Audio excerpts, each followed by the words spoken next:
अस्सलाम वालेकुम and welcome to नया दौर हेडलाइंस। मैं मोहसिन इफ्तिखार लेकर आया हूं आपके लिए अब तक की ताज़ा तरीन खबरें। सबसे अहम खबर ये है कि पाकिस्तान के अंदर एक और नई सियासी पार्टी का जन्म होने वाला है। ये सियासी पार्टी कौन बनाएगा, कैसे बनेगी, ये हम आपको बताएंगे। इमरान खान की हुकूमत 2022 में जब से गई है उसके बाद से पाकिस्तान में नई नई पार्टियां बनने का सिलसिला शुरू हो चुका है। कहीं पाकिस्तान तहरीक इंसाफ नजर आती आ रही है, कहीं पाकिस्तान तहरीक इस्तेहकाम है, और अब आने वाले दिनों में आप देखेंगे कि एक नई पार्टी भी जन्म लेगी। इससे कबल जो पार्टियां हैं उनके अंदर ज्यादा तादाद उन लोगों की है जो पाकिस्तान तहरीक इंसाफ से ताल्लुक रखते थे और जो 9 मई के बाद पाकिस्तान तहरीक इंसाफ का साथ छोड़कर चले गए। उन्होंने अपनी राहें जुदा कर ली, चाहे वो जहांगीर तरीन के साथ शामिल लोग हों, खुसरो बख्तियार हों, या खैबर पख्तूनख्वा में परवेज़ खटक हों। वो तमाम लोग जो हैं पाकिस्तान तहरीक इंसाफ के साथ शामिल थे। लेकिन जब पाकिस्तान तहरीक इंसाफ पर मुश्किल वक्त आया, जब पाकिस्तान तहरीक इंसाफ की पाक फौज से लड़ाई हो गई, 9 मई के वाक़यात हो गए, तो उन्होंने इमरान खान का साथ छोड़ दिया और एक नई सियासी जमात बना दी। लेकिन अब थोड़ा सा मुख्तलिफ होने जा रहा है। अब जो नई सियासी जमात बनने वाली है वो पाकिस्तान तहरीक इंसाफ के लोगों की नहीं, बल्कि उसमें ज़्यादातर लोग जो होंगे वो पाकिस्तान मुस्लिम लीग नून के होंगे। जी बिल्कुल, आपने दुरुस्त सुना, पाकिस्तान मुस्लिम लीग नून को तोड़कर या उसमें से भी एक नई जमात निकालने की तैयारी जो है वो शुरू हो चुकी है। इस तैयारी के जो सरकर्दा रहनुमा हैं उनका नाम है शाहिद खाकान अब्बासी साहब। ये वही शाहिद खाकान अब्बासी साहब हैं जिनको नवाज शरीफ की नाअहली के बाद जब वज़ारत उज़्मा की कुर्सी खाली हुई तो उस पर पाकिस्तान मुस्लिम लीग नून ने उनको वज़ीर आज़म बनाकर बिठाया और तकरीबन साल डेढ़ जो है पाकिस्तान के वजीर आजम भी रहे। उस वक्त भी शाहिद खाकान अब्बासी साहब इस्टेब्लिशमेंट के साथ ज़्यादा क्लोज हो चुके थे, ज़्यादा दोस्ती रखते थे, ज़्यादा मरासिम रखते थे, और कई मौके पर तो ऐसा भी हुआ कि उन्होंने अपनी पार्टी लाइन को भी फॉलो नहीं किया। इसकी सबसे बड़ी मिसाल तब सामने आई जब बलूचिस्तान के वजीर आला ने इस्तीफ़ा देने का फैसला नहीं किया था। उनके खिलाफ अदम एतमाद की तहरीक आ चुकी थी। शाहिद खाकान अब्बासी साहब को पैगाम ये दिया गया उनकी लीडरशिप की तरफ से कि वो बलूचिस्तान जाएं और वहाँ जाकर सनाउल्लाह ज़हरी साहब को ये बताएं कि उनको इस्तीफ़ा भी देने की ज़रूरत नहीं है, वो खड़े रहें, पार्टी उनके साथ है। लेकिन शाहिद खाकान अब्बासी साहब ने इसे बिल्कुल उल्ट किया। जब वो बलूचिस्तान चले गए तो वहाँ जाकर उन्होंने सनाउल्लाह ज़हरी को कहा कि आप इस्तीफ़ा दे दें। तो इनकी जो हरकत व सकनात हैं वो इस्टेब्लिशमेंट के साथ मिलकर सियासत करने वाली बड़ी पुरानी चल रही हैं। और अब जो शाहिद खाकान अब्बासी साहब हैं उन्होंने एक नई गेम खेलनी है, और वो नई गेम ये है कि वो मिफ्ता इस्माइल और मुस्तफ़ा नवाज़ खोखर के साथ मिलकर एक नई सियासी पार्टी को जन्म देने वाले हैं, एक नई सियासी पार्टी बनाने वाले हैं। मिफ्ता इस्माइल साहब के बारे में भी आप सबको पता है कि उनके पाकिस्तान मुस्लिम लीग नून की सीनियर क़यादत, सेंट्रल लीडरशिप, पाकिस्तान मुस्लिम लीग नून की जो लीडरशिप है लंदन में बैठी हुई, नवाज शरीफ साहब और फिर इसहाक डार साहब जो थे उस वक्त, उनके साथ मामलात उनके ख़राब चल रहे थे। पाकिस्तान के अंदर रुपए की गिरावट का जब वो रुपए की गिरावट हो रही थी तो उनको कहा जा रहा था पार्टी की तरफ से कि वो ये काम ना करें, एक्सचेंज रेट को फ्लोटिंग ना होने दें, फ्री फ्लोट जो होता है, बल्कि उसको कंट्रोल करके रखें क्योंकि पाकिस्तान के लिए बहुत ज़्यादा मसाइल पैदा हो सकते हैं। खैर, शाहिद खाकान अब्बासी साहब और मिफ्ता इस्माइल साहब जो हैं वो तो पाकिस्तान मुस्लिम लीग नून के हैं, और वो पाकिस्तान मुस्लिम लीग नून का इस वक्त तो खैर उस कदर साथ हिस्सा नहीं रहे, लेकिन माजी में वो पार्टी के अंदर हुआ करते थे। शाहिद खाकान अब्बासी साहब तो सीनियर वाइस प्रेसिडेंट भी थे पार्टी के, बहुत ज़्यादा इज्जत मिली उनको पार्टी के अंदर। लेकिन जब से मरीम नवाज साहिबा को वाइस प्रेसिडेंट बनाया गया तब से शाहिद खाकान अब्बासी साहब ने शायद दिल में फैसला कर लिया था कि वो उस पार्टी के साथ मजीद नहीं चल सकते। आने वाले दिनों के अंदर शाहिद खाकान अब्बासी साहब जो हैं वो पाकिस्तान मुस्लिम लीग नून से टिकट के ख्वाहिशमंद भी नहीं है। उन्होंने अपने हल्के के अंदर मरी का हल्का हो चाहिए, जहां लाहौर से वो MNA थे, जहां से उनकी पार्टी ने मरी की सीट हारने के बाद MNA बनवाया था, किसी हल्के के अंदर भी उन्होंने कोई एक्टिविटी नहीं दिखाई, और वो आने वाले दिनों के अंदर पाकिस्तान मुस्लिम लीग नून का टिकट लेने के लिए भी आमादा नजर नहीं आते।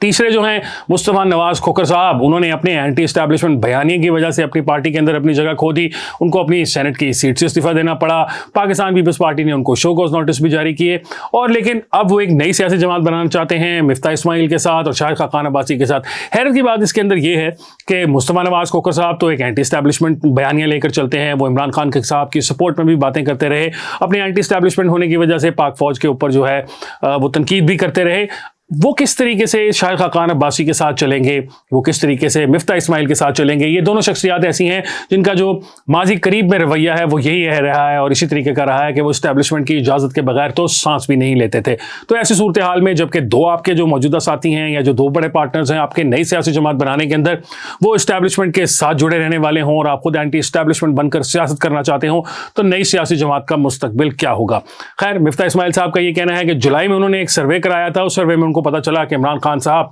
ताहाल मकबूलियत की अरूज पर हैं और उनका मुकाबला दूर दूर तक कोई नहीं कर रहा। ये सर्वे के देखने के बाद मिफ्ता इस्माइल साहब को ख्याल आया कि चूंकि इमरान खान साहब बहुत मकबूल हैं, इसलिए उनकी मकबूलियत का मुतबादल या उनकी मकबूलियत का जो तोड़ है सेंट्रल वोटर के लिए, या जो फेंस पे बैठा होता है वोटर या मिडिल लाइन का जो वोटर होता है, उसके लिए मिफ्ता इस्माइल साहब खुद को पेश करेंगे। अब सवाल यहाँ ये पैदा होता है कि पाकिस्तान के अंदर सियासत जो है वो हल्के की सियासत होती है, इलेक्टेबल्स की सियासत होती है। बहुत ही कम ऐसा हुआ है, शाज़ो नज़र ही तारीख में देखने में मिलता है कि कोई सियासी जमात अपने नज़रिए की बुनियाद पर इलेक्शन लड़ने के लिए खड़ी हो और ऐसे लोगों को वोट दे जो माशी या सोशल लिहाज से इतने स्ट्रांग ना हो और वो जीत जाए। अब आने वाले दिनों में ही वक्त बताएगा, वक्त फैसला होगा क्या या मिफ्ता इस्माइल साहब, मुस्तफ़ा नवाज़ खोखर साहब और शाहिद खाकान अब्बासी साहब अपने बलबूते पर अपनी सीटें भी जीत सकते हैं। पाकिस्तान के अंदर हुकूमत बनाने के लिए तो तकरीबन 100 के करीब सीटें उनको कौमी असम्बली की जीतनी होंगी, वो तो बिल्कुल अलहदा है बात है, वो बिल्कुल एक तरफ बात है, लेकिन क्या वो अपनी सीटें भी जीत सकते हैं, ये सवाल बहरहाल मौजूद रहेगा। प्रोग्राम के अंदर दूसरी जो खबर है वो हम शामिल कर रहे हैं बरतानिया से जिस खबरें आ रही हैं उनके मुताबिक मियाँ नवाज शरीफ साहब और मियाँ शहबाज शरीफ साहब की जो पिछले दोनों हंगामी मीटिंग हुई है, जिसके बारे में कहा गया कि शहबाज शरीफ साहब जो है वो बयानिया जो है नवाज शरीफ का उसको टोन डाउन करने का पैगाम लेकर पाकिस्तान से गए थे, इस्टेब्लिशमेंट का पैगाम लेकर गए थे कि मियाँ साहब जान दो, पुरानी बातों को भूल जाएं, आने वाले वक्त के बारे में बात सोचें, माजी के अंदर झांकने की ज़रूरत नहीं है।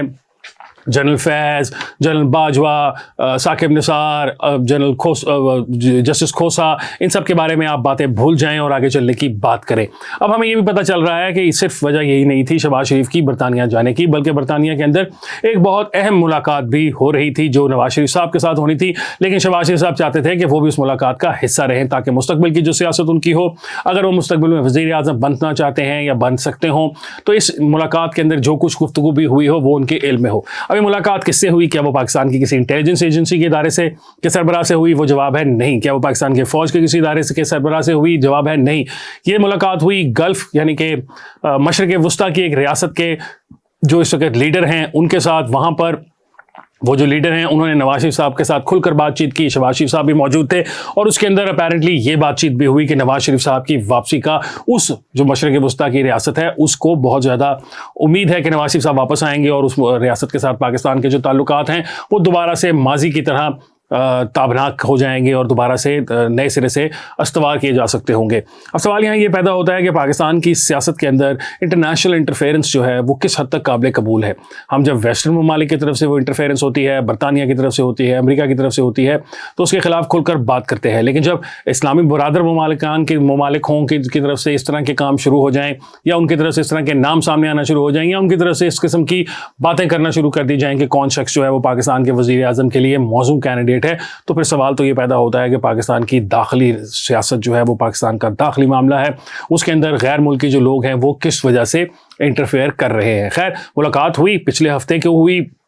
मियाँ नवाज शरीफ साहब की और शहबाज शरीफ साहब भी जल्दी उस मुलाकात में शामिल होने के लिए भागम भाग बरतानिया पहुँचे और उस मुलाकात का पार्ट बने। मुलाकात के अंदर शायद जो मशरक़ वुस्ता के सरबराह थे उन्होंने नवाज शरीफ साहब को इस बात की भी यकीन दहानी कराई है कि नवाज शरीफ साहब के वज़ीर आज़म बनने के बाद वो जो रियासत है वो पाकिस्तान के अंदर काफ़ी ज़्यादा डॉलर्स इन्वेस्ट करने वाली है, कई बिलियन डॉलर की बात हो चल रही है। तो देखते हैं कि आने वाले दिनों में इसके बारे में क्या होता है। क्या मियाँ नवाज शरीफ साहब जो है वज़ीर आज़म बन भी पाएंगे या नहीं? इंटरनेशनल इस्टेब्लिशमेंट जो उनके साथ खड़ी है क्या वो उनका साथ दे पाएगी या नहीं? और उसके साथ साथ ये भी देखना होगा कि क्या मियाँ नवाज शरीफ के छोटे भाई शहबाज शरीफ साहब जो हैं उनके दिल में जो वज़ीर आज़म बनने की दोबारा से ख्वाहिश है कि वो फिर से एक दफ़ा वज़ीर आज़म बन जाएँ, वो उसका क्या करेंगे।